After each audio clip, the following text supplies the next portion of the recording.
I'm reading all the books with adaptation deals. So I read Deep Cuts because it's a literary fiction novel that takes place in UC Berkeley, and that's what the book I wrote is. So I'm doing my marketplace research. So Percy and Joe have this kind of toxic relationship where they're both inspired by each other to create music and they depend on each other for it. But crossing the line from that professional inspiration relationship to a romantic relationship keeps getting circumvented in all these kind of easily avoidable ways. The depth at which they talk about musical architecture in this book is definitely its strength, but I found myself a little wanting because their relationship is all about inspiration, inspiring each other and creating this beautiful music, but their relationship with each other lacks a lot of that beauty. Like, the only beauty they have between each other is the music, and without it they don't really have anything, which is not a problem necessarily, but just because there's so much of that, like, you're my muse energy, I was hoping for a little more of that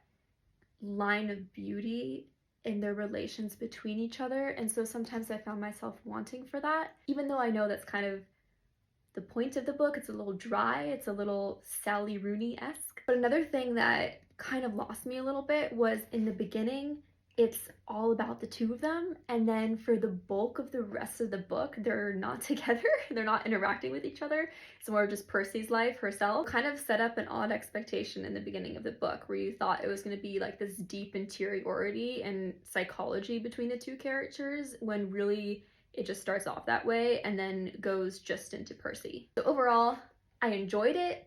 I would recommend it, but to only a certain type of reader who enjoys that drier tone and is more fulfilled just by like intellectual exploration and doesn't need as much of that flowery romance.